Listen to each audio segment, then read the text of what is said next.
Salut à vous, j'espère que vous allez bien.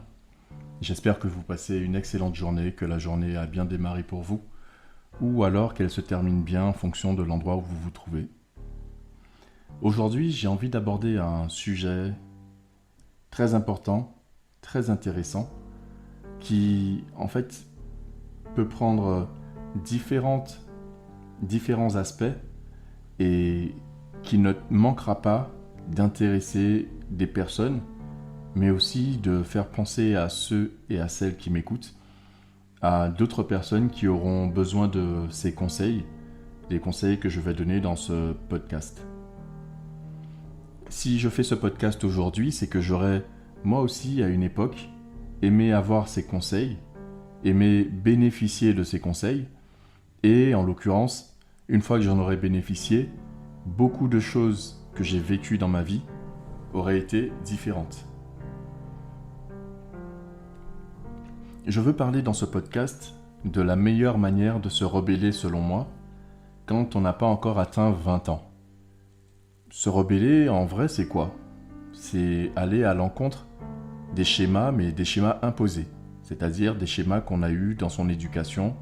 En tout cas, tant qu'on n'a pas atteint 20 ans, si on veut se rebeller en général, on va se rebeller à l'encontre des modèles qu'on a reçus jusqu'à nos 20 ans. En sachant bien sûr qu'à 20 ans, on peut se considérer comme étant des adultes mûrs, mais d'expérience, et ayant discuté avec des centaines de personnes à ce sujet, je me rends compte qu'on ne devient un adulte mûr la plupart du temps qu'à partir de 25 ans pour les plus précoces et 35 ans pour les tardifs. Certaines personnes même deviendront beaucoup plus mûres à partir de 40 ans. Donc quand je parle de se rebeller, avant 20 ans, c'est vraiment l'aspect où on va chercher à se rebeller à l'encontre de ce qui nous a été enseigné pendant notre enfance, notre prime enfance, l'enfance, l'adolescence et le jeune âge adulte. Alors, se rebeller, ça va vouloir dire quoi ? Aller à l'encontre de ce que nous ont enseigné nos parents, nos maîtres, les institutions, tout ce qu'on nous a appris. Donc vouloir aller à l'encontre, et quand on va généralement à l'encontre des modèles qu'on nous a inculqués, c'est pour copier des modèles qui nous sont inspirés, des modèles qui nous sont présentés, parfois dans les médias, le plus souvent d'ailleurs dans les médias, sur les réseaux sociaux le plus souvent, ou alors, pour ceux qui ont eu la possibilité de s'inspirer de grands esprits, on peut se rebeller en copiant des personnes dont on aurait lu la biographie ou les écrits. Ça, c'est quand même plus rare.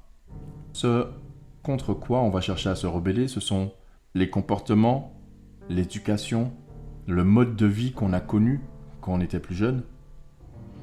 On va penser souvent que les générations anciennes ou antérieures sont ignorantes de notre réalité, et pour certains, on va se lancer dans de la consommation à outrance de diverses choses. Ça peut être des articles de mode, ça peut être de la drogue. Certaines personnes se perdent dans la lecture, ça dépend de la qualité de la lecture qu'on fait. Certaines se perdent dans le visionnage de films ou de vidéos. En sachant que quand je parle de se perdre, il s'agit de perdre ce qu'on a de plus précieux, donc notre temps. La valeur ultime de la vie, la chose la plus précieuse, c'est le temps dont on dispose dans notre vie. Donc, la société aussi joue son rôle et a tendance, pour une grande partie de la population, à orienter ceux qui ont eu des velléités de rébellion, à les orienter vers des schémas caducs. Des schémas qui, au final, doivent être abandonnés à un moment, c'est-à-dire des schémas de rébellion qu'on ne peut pas poursuivre toute la vie. Je prendrai par exemple le schéma de l'alcool. On ne peut pas boire de l'alcool toute sa vie à outrance, et même de manière raisonnable, on ne peut pas boire d'alcool tous les jours et avoir précisément la vie dont on rêve. Mathématiquement, c'est pas possible. Le cerveau n'est pas fait pour fonctionner sous alcool H24. Un autre type de rébellion, c'est celle de la cigarette. On ne peut pas être un rebelle qui fume la cigarette tous les jours de sa vie. À un moment, on se retrouve en face de la réalité, en contractant une pathologie, en se faisant du mal soi-même, mais surtout en utilisant son argent qui est une énergie résultant de l'investissement en temps. Donc on brûle son temps en plaisir factice, en faux plaisir, en fausse rébellion. D'autant plus que si on veut se rebeller contre un système quelconque, fumer la cigarette pour se rebeller contre le système, c'est un peu nourrir le système, donc c'est une fausse rébellion. Je peux parler aussi de l'utilisation du cannabis, qui fonctionne exactement comme la cigarette, c'est-à-dire qu'on va brûler son temps, on va brûler son énergie. Bien que le cannabis ait été prouvé comme étant une plante aux vertus médicinales multiples et variées, mais il vaut mieux laisser le cannabis pour les personnes qui en ont besoin en termes de santé. Celui ou celle qui n'a pas besoin de cannabis dans sa vie, pour aller mieux en termes de santé, ferait mieux de laisser le cannabis aux autres, à ceux qui en ont besoin. Parce que, comme je le développe ici, c'est une mauvaise forme de rébellion. Il s'agit d'utiliser son temps pour gagner de l'argent, et utiliser cet argent donc qui représente notre énergie, utiliser cette énergie pour acheter un produit qui nous fera perdre du temps. Ça n'a pas de sens. Il y a une rébellion aussi qui va nous pousser vers l'acte sexuel à outrance, mais aussi la pornographie. Et cette rébellion, elle nous fait perdre de l'énergie sexuelle que l'on pourrait transmuter pour pouvoir créer des choses, créer des œuvres d'art, créer des œuvres d'écriture, créer des œuvres musicales, faire de sa vie une œuvre d'art. Et en s'appliquant à gaspiller, à dépenser son énergie sexuelle à tout vent et à tout va, on manque de cette énergie en soi et on va dans le mauvais chemin de rébellion.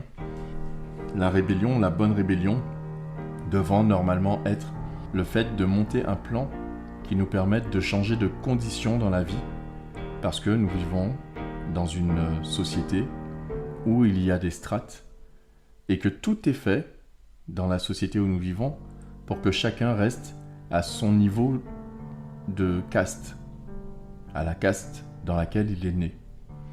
Donc comme tout est fait pour que tu restes dans la caste où tu es né, la meilleure rébellion que tu puisses avoir, c'est la rébellion qui te permette de dépasser, d'aller au-delà de ta caste, d'être plus grand que ce pourquoi on t'avait prédéterminé, d'aller vers un monde différent du monde dans lequel tu es né.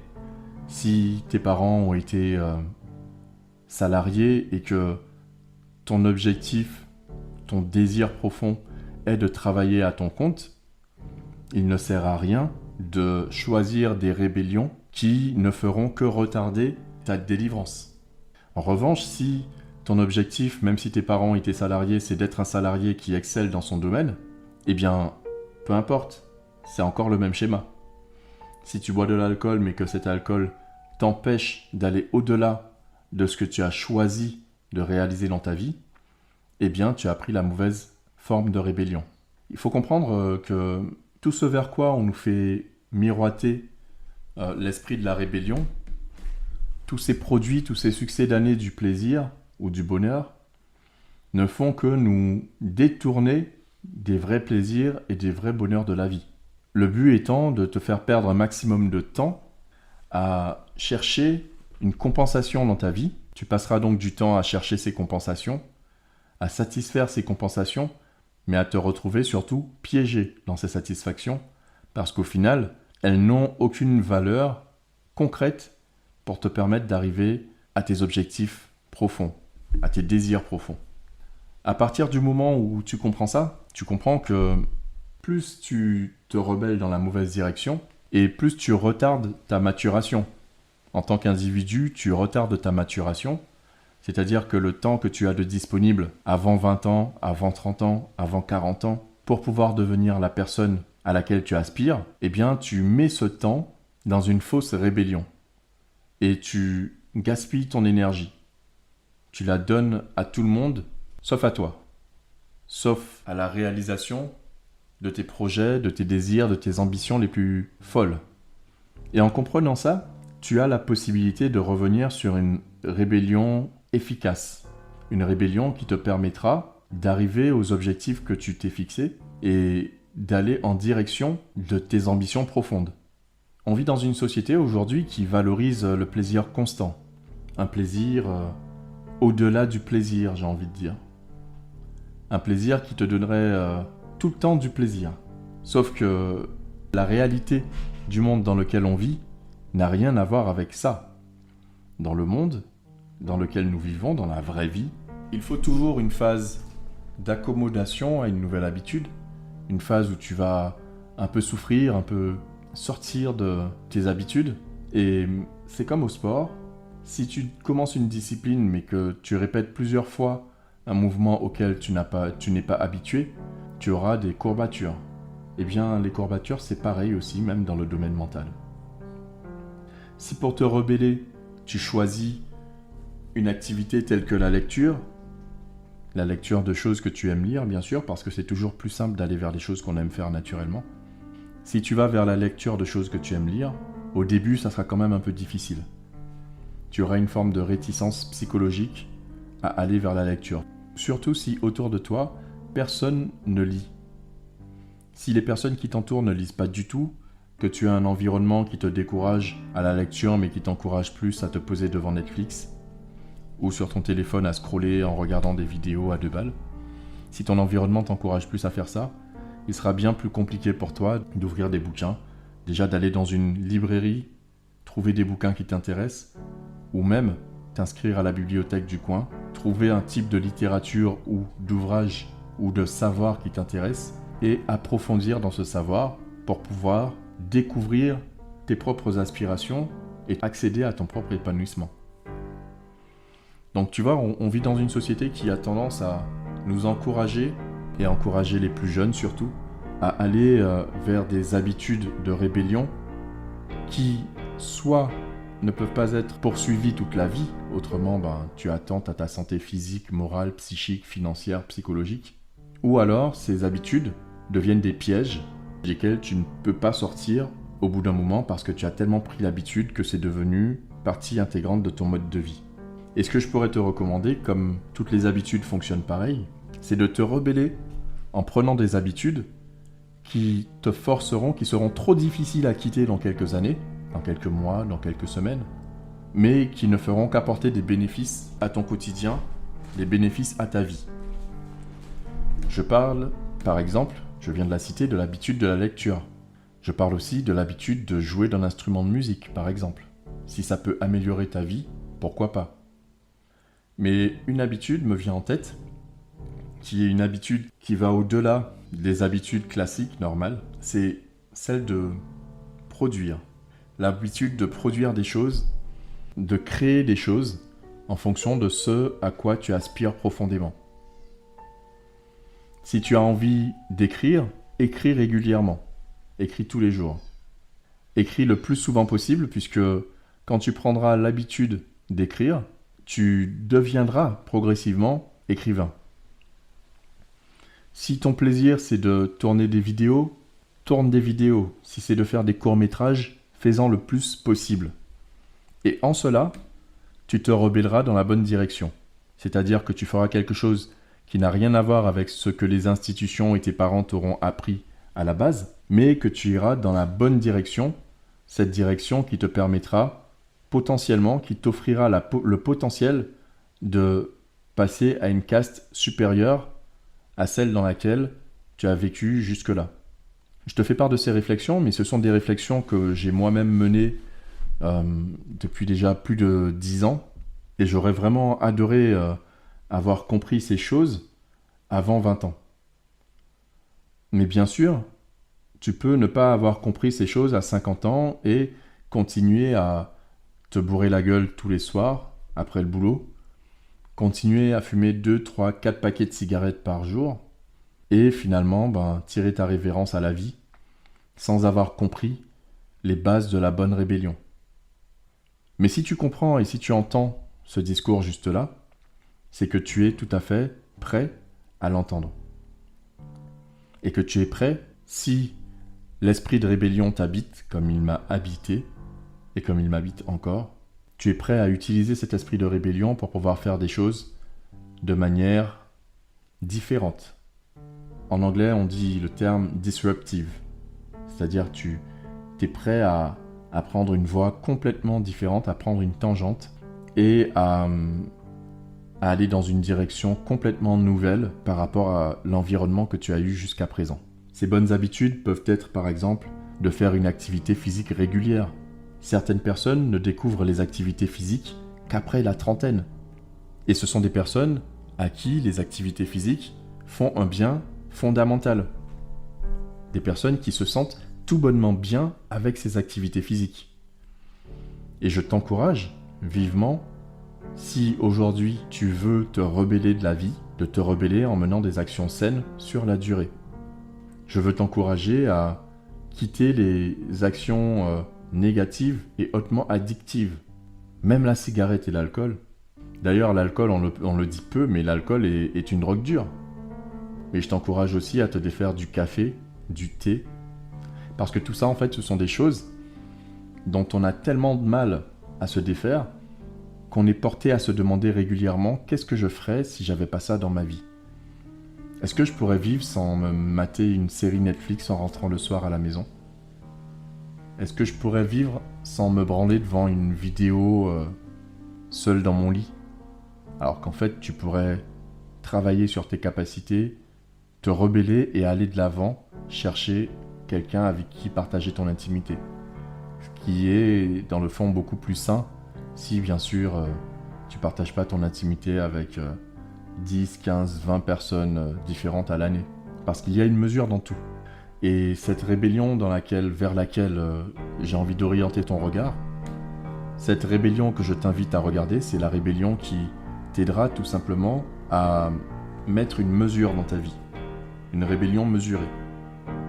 Une rébellion dont l'objectif unique est de t'aider à passer à un niveau supérieur par rapport à celui que tu connais jusqu'à aujourd'hui. Et cette rébellion, c'est la meilleure que tu puisses opérer. En opérant cette rébellion, tu te rendras compte que tu deviendras non seulement forcément très très différent de ce que tu as connu jusque-là, mais qu'en plus, tu ouvriras des opportunités et des possibilités complètement différentes de celles auxquelles tu avais pensé jusque-là. Je te parle d'expérience personnelle. C'est quelque chose que j'ai vécu moi-même à plusieurs reprises, mais ce sont des sujets qu'on abordera probablement dans d'autres podcasts. Si tu as des questions qui te viennent concernant cette rébellion que tu peux mener dans ta vie, cette possibilité que tu as de voir les choses autrement, n'hésite pas à me poser les questions en commentaire, à aimer cette vidéo, à la partager autour de toi et surtout à t'abonner à ce canal de diffusion afin de m'encourager moi-même et de me montrer que tu as cet intérêt pour le sujet que j'aborde, qui est la bonne rébellion, mais aussi pour tous les sujets que je vais aborder dans les prochains podcasts. Merci en tout cas d'avoir écouté ce podcast jusque-là. Je te souhaite une excellente fin de journée ou un bon début de journée et je te dis à la prochaine. Ciao, ciao.